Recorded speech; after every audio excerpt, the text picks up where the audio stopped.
Hello दोस्तों, मेरा नाम पूजा है। आज मेरी माँ ने मुझे एक खुशखबरी सुनाई। उन्होंने बताया कि वो मेरे भाई के लिए एक बहुत ही सुंदर लड़की देख कर आई है, जिसे देखकर मुझे भी वो पसंद आ जाएगी। मैंने तुरंत अपने सारे काम छोड़ दिए और माँ के पास बैठ गई। मैंने उत्सुकता से पूछा, माँ क्या सच में मेरी भाभी इतनी सुंदर है? माँ मुस्कुराते हुए बोली, हाँ, तुम्हारी होने वाली भाभी बहुत सुंदर है। माँ ने जब मुझे उस लड़की की फोटो दिखाई तो सच में मैं उसे देखकर उसकी दीवानी हो गई। काफी समय से मेरी माँ मेरे भाई के लिए लड़की तलाश रही थी। आखिर जब बेटा जवान हो जाता है तो हर माँ और बहन की आंखों में उसकी शादी के सपने तैरने लगते हैं। मेरे भैया एक अच्छी कंपनी में नौकरी करते थे। हम एक मिडिल क्लास परिवार से ताल्लुक रखते थे। जितना भैया कमा कर लाते थे उसी में हम अपनी जिंदगी खुशी से गुजार रहे थे। भगवान की कृपा से कभी किसी के आगे हाथ फैलाने की नौबत नहीं आई। अब भैया की उम्र शादी के लायक हो गई थी।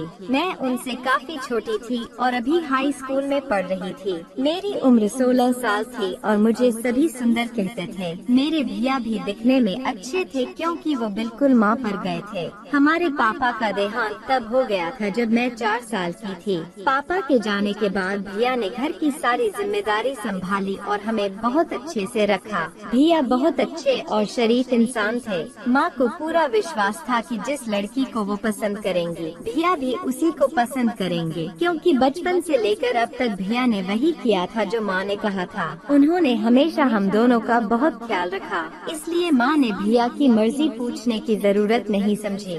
मर्जी तो उनसे पूछी जाती है जो अपने माता पिता की बात नहीं मानते। मेरे भैया ऐसे थे जो घर से निकलते समय भी माँ का आशीर्वाद लेकर जाते थे और उन्हें बताते थे कि वो कहाँ जा रहे हैं और कब तक वापस आएंगे। जब माँ ने मुझे उस लड़की की फोटो दिखाई तो मैं बहुत खुश हुई। मैं चाहती थी कि जल्द से जल्द भैया का रिश्ता तय हो जाए और उनकी शादी हो जाए, ताकि मैं उनकी शादी की तैयारियों में जी जान से जुट सकूं। मैं चाहती थी कि मेरी भाभी मेरी सबसे अच्छी दोस्त बने। मैं बहुत उत्साहित थी कि जब भैया घर आएंगे तो माँ उन्हें ये फोटो दिखाएंगी। माँ ने बहुत मेहनत से ये रिश्ता ढूंढा था। वो चाहती थी कि भैया के लिए कोई सीधी सादी खूबसूरत और संस्कारी लड़की मिले। आजकल के मॉडर्न जमाने में भी माँ ने अपने संस्कारों को नहीं छोड़ा था और वैसी ही बहू चाहती थी जैसी उन्होंने अपनी बेटी को संस्कार दिए थे। मैं एक सीधी सादी मासूम लड़की थी जो कभी भी अपने घर वालों की मर्जी के बगैर घर से बाहर कदम नहीं रखती थी।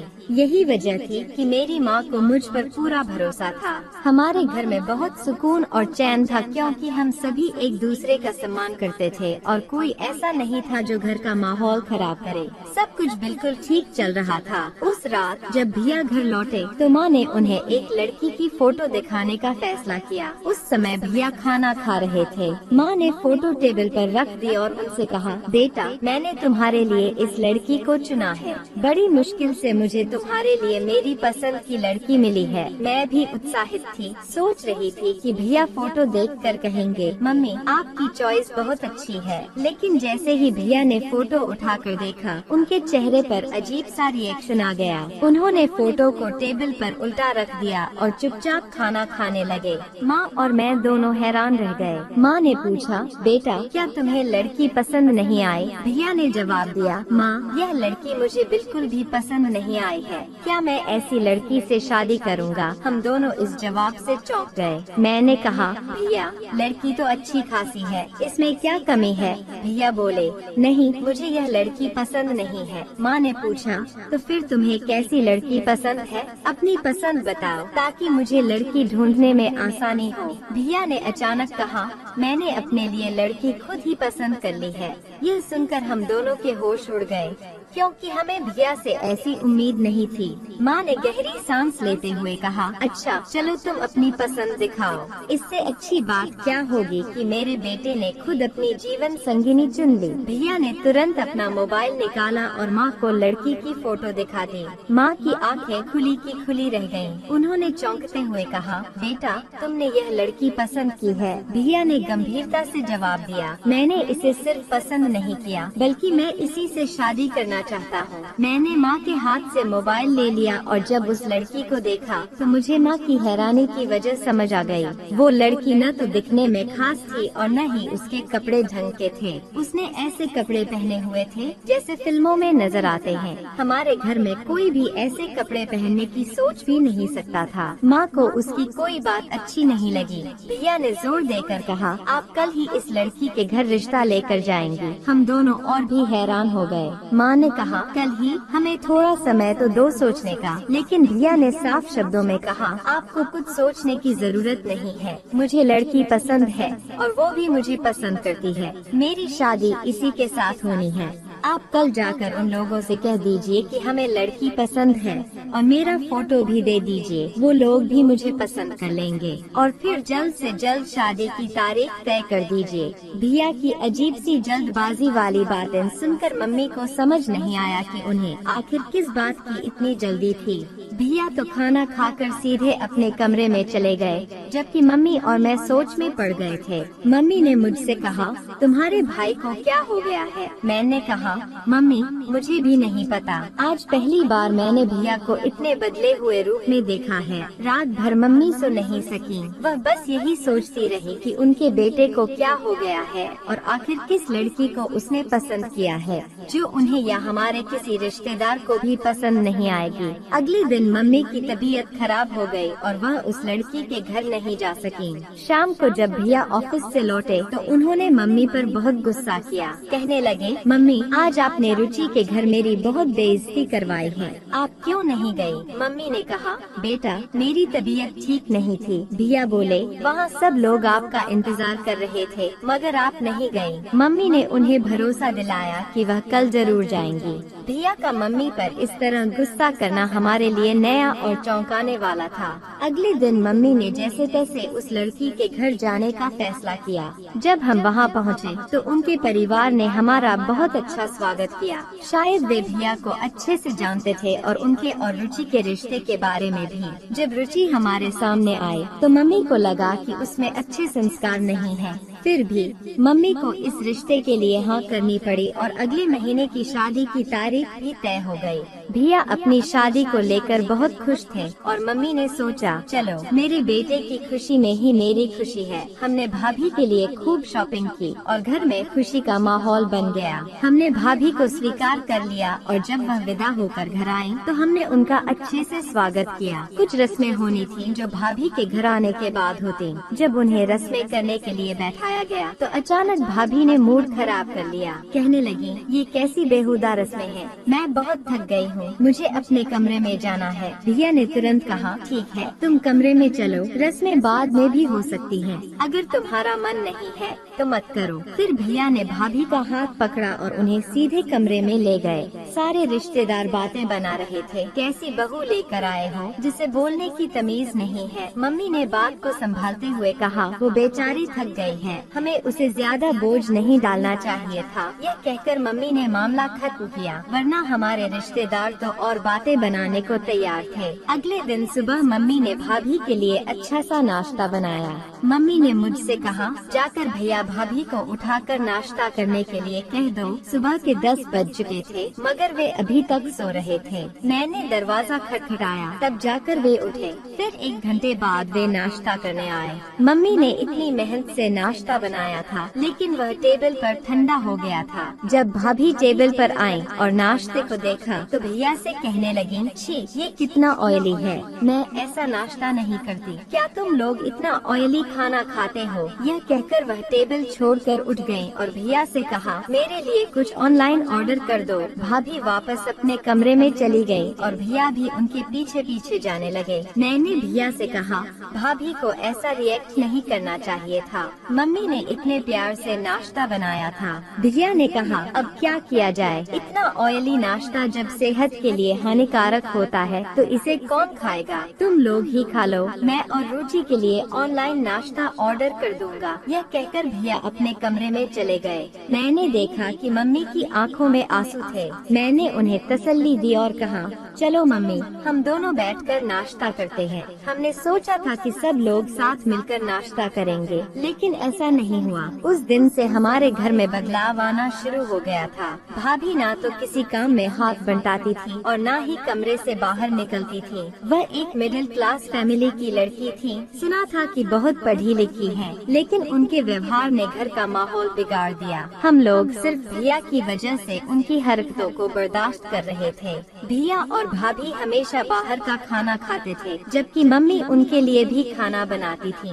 वे बिना बताए बाहर से खाना मंगवा लेते, जिससे घर का बना खाना बर्बाद हो जाता था। एक हफ्ता इसी तरह बीत गया। मम्मी हर दिन उनके लिए खाना बनाती रही और वे बाहर से खाते रहे। आखिरकार मम्मी ने तंग आकर सिर्फ हमारे हिस्से का ही खाना बनाना शुरू कर दिया। एक दिन हम जल्दी से खाना खाकर फ्री हो गए थे। रात को करीब 10 बजे भाभी मम्मी के कमरे में आई और कहने लगी, मम्मी मेरे लिए खाना लगा दो, भूख लग रही है। मम्मी ने कहा, बेटा खाना तो खत्म हो गया। हमने तुम लोगों के लिए खाना नहीं बनाया था, क्योंकि तुम तो रोज बाहर का ही खाना खाते हो। इस बात पर भाभी ने हंगामा खड़ा कर दिया और भैया को बढ़ा चढ़ाकर बताया। भैया भी बहुत शोर मचाने लगे और बोले, मैं सारा दिन मेहनत करके बाहर नौकरी करता हूँ और तुम लोगों ने मेरी पत्नी के लिए खाना ही नहीं बनाया। उस दिन भी भैया ने हमें बहुत जलील किया। मम्मी और मैं खून के आंसू रो रहे थे, क्योंकि हमारी जिंदगी के दिन इसी तरह गुजर रहे थे। भाभी का यह रूटीन बन चुका था। छोटी छोटी बातों पर वह घर में हंगामा कर देती थी। भैया ने मम्मी को घर खर्च के लिए पैसे देना भी बंद कर दिया था। उन्होंने कहा, अब घर का खर्च रुचि संभालेगी। भाभी ने घर का खाना बनाना भी बंद कर दिया था। जब मम्मी उनसे राशन के लिए पैसे मांगती तो भाभी कहती, अभी तो राशन भरा था, इतनी जल्दी खत्म कैसे हो गया। हम दोनों माँ बेटी अब बस एक वक्त का ही खाना खाते थे। मैं रोज स्कूल जाती थी और जब घर आती तो मम्मी के साथ घर के काम में लग जाती थी। हमारे घर का माहौल भाभी के आ जाने से बहुत बिगड़ गया था। ऐसा लगता था जैसे हमारी हंसी मुस्कुराहट भी भाभी को नागवार गुजरती थी। घर में हम बस रोते ही रहते थे। मेरी स्कूल की फीस भी बहुत बकाया हो गई थी और मुझे हिम्मत नहीं हो रही थी कि भैया से पैसे मांगूं। लेकिन फिर मैंने हिम्मत जुटाई और भैया से कहा, भैया मुझे अपनी फीस भरनी है। आपने कई महीनों से फीस का पैसा नहीं दिया है। भैया ने जेब में हाथ डाला ही था कि भाभी ने उन्हें रोक दिया। भाभी बोली, अब इसे पढ़ाने की क्या जरूरत है, इसकी शादी की उम्र हो गई है। अभी कम उम्र है तो जल्दी रिश्ते मिल जाएंगे, वरना उम्र बढ़ने पर मुश्किल होगी। आपको इसकी पढ़ाई करवाने के बजाय इसके लिए अच्छा रिश्ता ढूंढकर इसकी शादी कर देनी चाहिए। मैंने मम्मी की तरफ देखा और धीमे से कहा, नहीं, मैं अभी शादी नहीं करना चाहती, मैं पढ़ना चाहती हूँ। लेकिन भैया ने भाभी की बात को सही ठहराया। उन्होंने जो हाथ जेब में डाला था उसे खाली ही बाहर निकाल दिया। भैया ने मम्मी से कहा, आप रुचि के लिए अच्छा सा रिश्ता देखिए, हम जल्द ही इसकी शादी कर देंगे। मम्मी ने कहा, बेटा तुम अपनी बहन पर यह जुल्म क्यों कर रहे हो? वह डॉक्टर बनना चाहती थी और तुम उसकी शादी करवाने पर तुले हो। पर भैया ने जवाब दिया, यह काम लड़कियों के नहीं होते और वैसे भी मेरे पास इतना पैसा नहीं है कि इसे MBBS करवा दूं। उस दिन मैं बहुत रोई थी। मुझे भाभी से सख्त नफरत होने लगी थी, लेकिन उससे ज्यादा नफरत मुझे भैया से हो रही थी, जो इतनी आसानी से भाभी के कहने में आ जाते थे। माँ जिसने भैया को इतनी मेहनत से पाला था, आज वह अपनी पत्नी के कहने में इतना खो गया था कि उसे ना तो अपनी बहन की फिक्र थी और ना ही माँ की। अब तो मैं भाभी से बदतमीजी करने लगी थी और बदले में भाभी मुझे ताने देती थी, तुम्हें तो मैं जल्द ही इस घर से निकाल दूंगी। हम माँ बेटी को उन्होंने घर की नौकरानी बना दिया था। भैया को इस बात की परवाह नहीं थी कि उनकी माँ और बहन ने खाना खाया या नहीं, जबकि भाभी को वह हर तरह की सुविधाएं देते थे। कभी ऑनलाइन खाना मंगवाते तो कभी होटल में ले जाकर खाना खिलाते। हर हफ्ते भाभी के लिए नए नए महंगे तोहफे लाते। इधर मेरी माँ जो डायबिटीज की मरीज थी, उनकी दवाइयाँ तक नहीं आ पा रही थी और हम चाहकर भी भैया से कुछ कह नहीं सकते थे, क्योंकि भैया पूरी तरह बदल चुके थे। मेरा स्कूल जाना बंद हो गया था। मैं बार बार मम्मी से कहती, माँ मैं शादी नहीं करना चाहती, लेकिन मम्मी कहने लगी, बेटा अब मैं भी यही चाहती हूँ कि तुम शादी करके ससुराल चली जाओ, शायद वहाँ तुम्हें अच्छा जीवन मिल जाए। यहाँ तो तुम्हें ढंग से खाना भी नहीं मिलता, कम से कम वहाँ सुकून से रह सकोगी। मैं तुम्हारे लिए खुद लड़का ढूंढूंगी ताकि तुम्हारी भाभी के बताए रिश्ते जैसा कोई न हो। मैंने अपनी मम्मी से कहा, मम्मी आप भी मेरे साथ नहीं चलेंगी? मम्मी ने धीरे से कहा, नहीं बेटा, मेरी बात को समझने की कोशिश करो। तुम इस नर्क से निकल कर चली जाओ। हमारा घर अब घर नहीं रहा, ये नर्क बन गया है। यहाँ ना तुम्हें सुकून मिलेगा और ना ही मुझे। तुम अपनी ससुराल में जाकर सुकून पा सकती हो, लेकिन मैं यहाँ कभी सुकून नहीं पा सकती। मैंने रोते हुए कहा,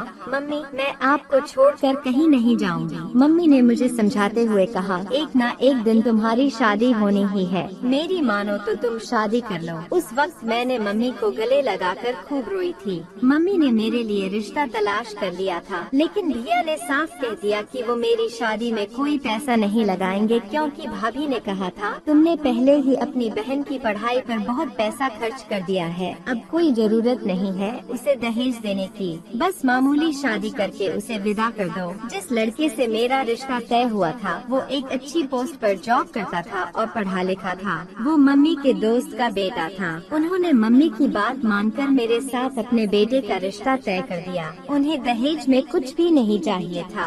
इस तरह मेरी शादी बहुत सादगी से हो गई और मैं अपने ससुराल आ गई। ससुराल में मेरे नए नए दिन थे, लेकिन मुझे मम्मी की फिक्र लगी रहती थी।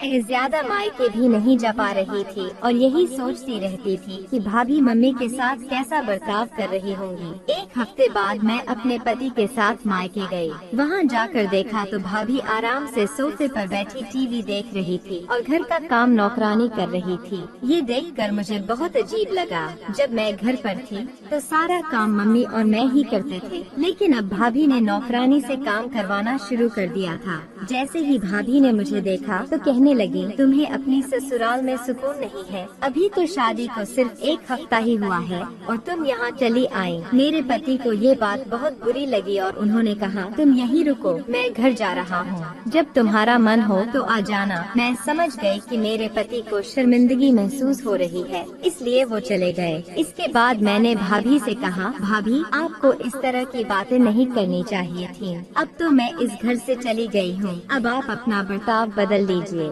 हमारा घर कभी कितना सुकून भरा होता था, लेकिन जब से आपने इस घर में कदम रखा है खुशियाँ जैसे गायब ही हो गई है। भाभी ने हंसते हुए कहा, अब ये मेरा घर है और मैंने तुम्हें यहाँ बुलाया नहीं है। मैंने कहा, ये घर मेरी मम्मी का है, जब तक मम्मी इस घर में है ये घर मेरा भी है। मेरी बात सुनकर भाभी जोर से हंसने लगी और कहने लगी, ढूंढ लो तुम्हारी मम्मी अगर इस घर में हो तो। मैंने हैरान होकर पूछा, आपका क्या मतलब है? भाभी बोले, क्या पता तुम्हारी मम्मी कहाँ चली गई है। तुम्हारी शादी के बाद उन्हें अकेलापन महसूस होता था, इसलिए वो अक्सर पड़ोस में जाकर बैठ जाया करती थी। एक दिन भाभी ने मुझे बताया कि मम्मी पड़ोस में गई थी और फिर कभी वापस नहीं आई। यह सुनकर तो मेरे पैरों तले से जमीन खिसक गई। मैं घबराकर पूरे घर में मम्मी को ढूंढने लगी, लेकिन वह कहीं नहीं मिली। मैंने भाभी से पूछा, क्या आप सच कह रही है? मम्मी सच में चली गई है। भाभी ने बेफिक्री से जवाब दिया,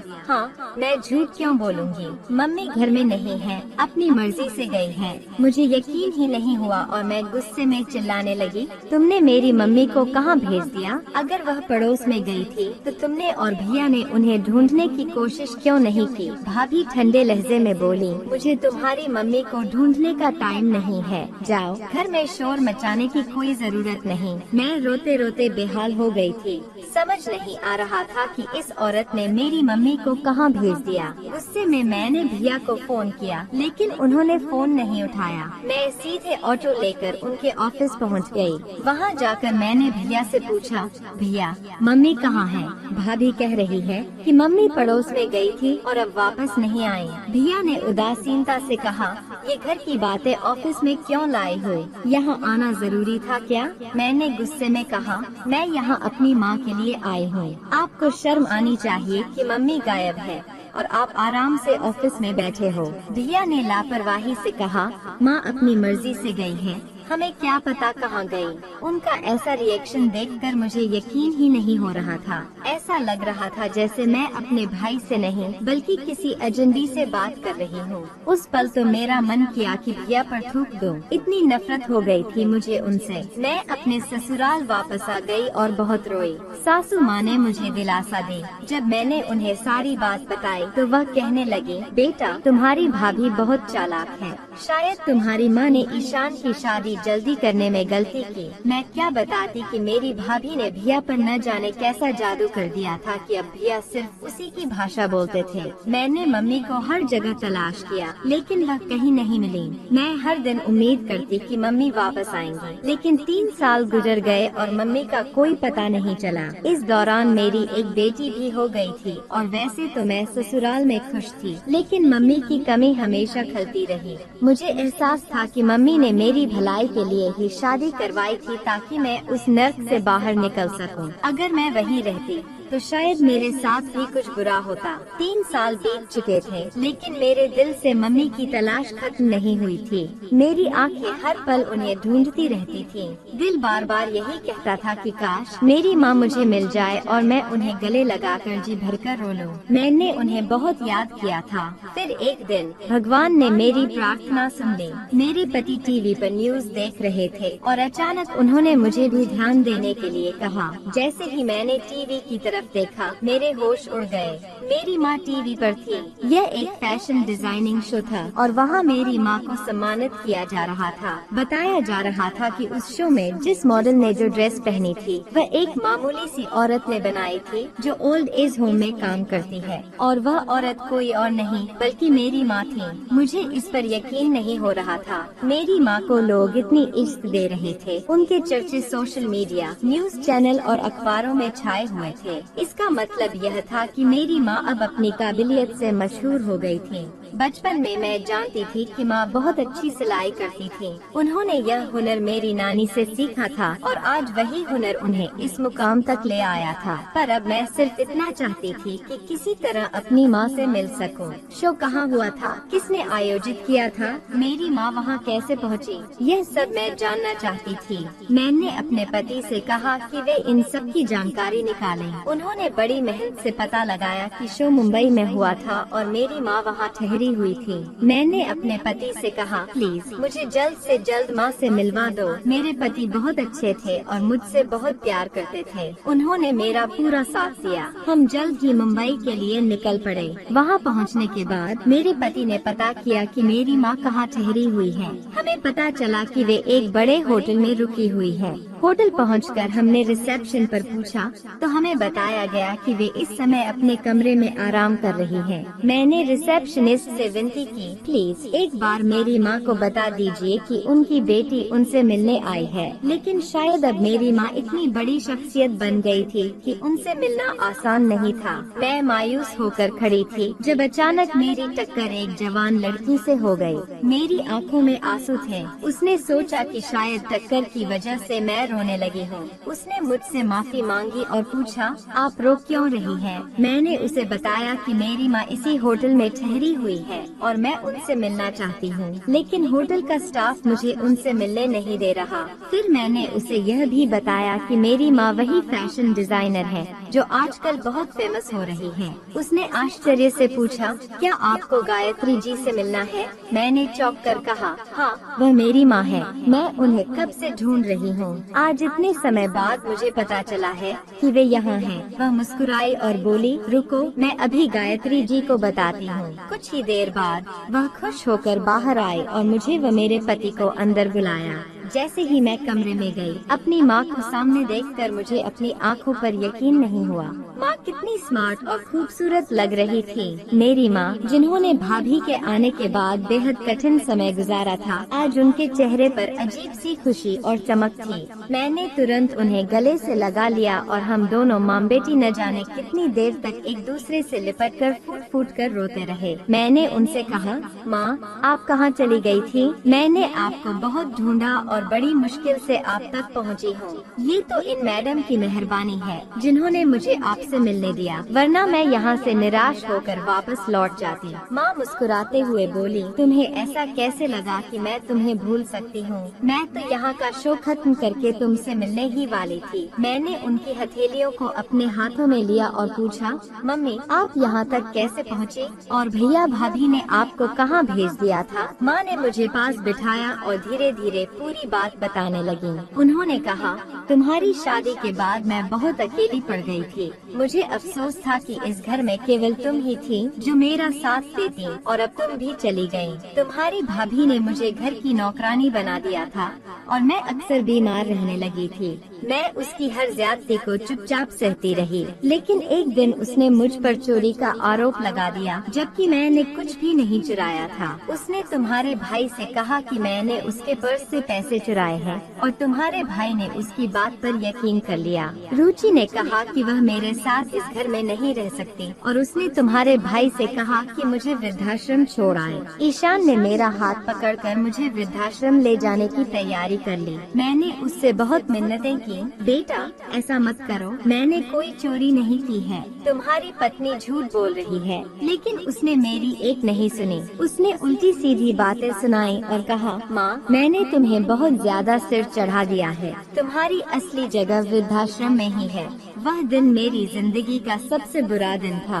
उसने मुझे तुमसे मिलने का मौका भी नहीं दिया और मुझे वृद्धाश्रम छोड़ आया। मैं उस दिन बहुत रोई थी। मैंने आश्रम की वार्डन के सामने हाथ जोड़े और उनसे कहा, मुझे मेरी बेटी के पास पहुंचा दो, मुझे मेरे घर पहुंचा दो। लेकिन वार्डन ने मुझे समझाया, तुम्हें यहाँ तुम्हारा बेटा छोड़कर गया है। क्या तुम वापस उसी दुनिया में जाना चाहती हो जहाँ से तुम आई हो? यह जगह तुम्हारे लिए उस दुनिया से बेहतर है। उनकी बात मुझे सही लगी और मैंने खुद को उस वृद्धाश्रम में ढाल लिया। मैंने सोचा कि यही अब मेरी दुनिया है। मैंने आश्रम की महिलाओं को सिलाई सिखाना शुरू कर दिया। तुम जानती हो कि मैं सिलाई कितनी अच्छी करती हूँ। सिलाई करते कराते मैंने अपना और बाकी औरतों का समय काटना शुरू कर दिया। धीरे धीरे मेरे पास कुछ पैसे भी जमा होने लगे। वार्डन मेरे काम से बहुत खुश थी। माँ ने मुझे यह भी बताया, यह प्रिया जी है जो बहुत बड़ी मॉडल है। प्रिया जी हमारे आश्रम को डोनेशन देती है। एक दिन निशा जी एक ओल्ड एज होम में डोनेशन देने आई थी, लेकिन वो काफी परेशान लग रही थी। वार्डन ने उनसे उनकी परेशानी की वजह पूछी तो निशा जी ने बताया कि 2 दिन बाद उनका एक फैशन शो है जिसमें उन्हें एक खास ड्रेस पहननी है, लेकिन जिस डिजाइनर को वह ड्रेस बनानी थी वह देश से बाहर गया हुआ है और उसका पीए कह रहा है कि वह 1 हफ्ते बाद लौटेगा। निशा जी ने कहा, मेरा शो तो 2 दिन बाद ही है और मुझे वही ड्रेस पहननी है जिसे सिर्फ वही डिजाइनर तैयार कर सकता है। अब मैं क्या करूं? कुछ समझ में नहीं आ रहा। उस समय मैं भी वहां मौजूद थी। वार्डन ने निशा जी से पूछा, क्या आप मुझे उस ड्रेस का डिजाइन दिखा सकती हैं? निशा जी ने अपने मोबाइल में ड्रेस की तस्वीर दिखाई। वार्डन ने कहा, यह तो वाकई एक बेहद खूबसूरत ड्रेस है। ऐसी ड्रेस तो कोई बड़ा डिजाइनर ही बना सकता है। आपको किसी और डिजाइनर से बात करनी होगी। निशा जी ने उन्हें बताया, इस वक्त कोई भी बड़ा डिजाइनर फ्री नहीं होगा और अर्जेंट काम के लिए उन्हें ज्यादा रकम भी देनी पड़ती है। हालांकि मैं रकम देने के लिए तैयार हूँ, पर समय बहुत कम है और इतने कम समय में मुझे कोई दूसरा डिजाइनर नहीं मिल सकता। जब मैंने वो ड्रेस देखी तो मैं निशा जी के पास गई और कहा, निशा जी यह ड्रेस तैयार करना मेरे बाएं हाथ का खेल है। मैं इसे 2 दिन में ही नहीं बल्कि 1.5 दिन में भी तैयार कर सकती हूँ। मेरी बात सुनकर निशा जी को बड़ी हैरानी हुई। उन्हें यकीन ही नहीं हो रहा था कि मैं सच कह रही हूँ। मैंने उन्हें भरोसा दिलाया और कहा, आप मुझ पर भरोसा कीजिए, मैं आपकी मदद जरूर करूँगी। निशा जी ने कहा, यह मुमकिन नहीं हो सकता। यह ड्रेस तो सिर्फ एक बड़े डिजाइनर के द्वारा ही तैयार की जा सकती है। तुम तो एक साधारण टेलर हो, तुम इसे कैसे बना सकती हो? वार्डन ने हस्तक्षेप करते हुए कहा, निशा जी अगर आप चाहे तो एक बार इन पर भरोसा करके देख सकती हैं। निशा जी ने कुछ सोचकर कहा, ठीक है, मैं तुम पर भरोसा कर लेती हूँ, लेकिन मेरी नाक मत कटवाना। यह शो मुझे सफलता की ऊंचाइयों तक ले जा सकता है और मेरे साथ साथ डिजाइनर को भी फायदा होगा। मैंने निशा जी को भरोसा दिलाया कि मैं उन्हें निराश नहीं होने दूंगी। इसके बाद हम मार्केट गए और मैंने ड्रेस के लिए जरूरी सभी फैब्रिक और सामान खरीदे। निशा जी ने मेरी मदद के लिए एक नई सिलाई मशीन भी खरीद कर दी। मैं पूरे जोश के साथ काम में लग गई और 1.5 दिन में ही ड्रेस तैयार कर दी। जब मैंने ड्रेस निशा जी को दिखाई तो उनकी आंखें आश्चर्य से चौड़ी हो गयीं। उन्हें विश्वास ही नहीं हो रहा था कि मैंने इतनी खूबसूरती से ड्रेस तैयार की है। उन्होंने ड्रेस को मुंबई के लाइव फैशन शो में पहना और वहाँ उन्हें लोगों ने बहुत सराहा। जब उनसे पूछा गया कि यह ड्रेस किसने डिजाइन की है तो निशा जी ने मुझे स्टेज पर बुलाया और मेरा परिचय करवाया। इसके बाद निशा जी और मुझे दोनों को इस ड्रेस के लिए अवार्ड से सम्मानित किया गया। अब कई बड़े लोग मुझसे अपनी ड्रेस तैयार करवाना चाहते हैं। यहाँ पर मेरी एक बहुत बड़ी फैशन डिजाइनर से मीटिंग थी जो मुझे अपने साथ हायर करना चाहते थे। वह चाहते थे कि मैं अपनी डिजाइन की हुई ड्रेस उन्हें दूं ताकि उनकी कंपनी का नाम और ऊंचा हो सके।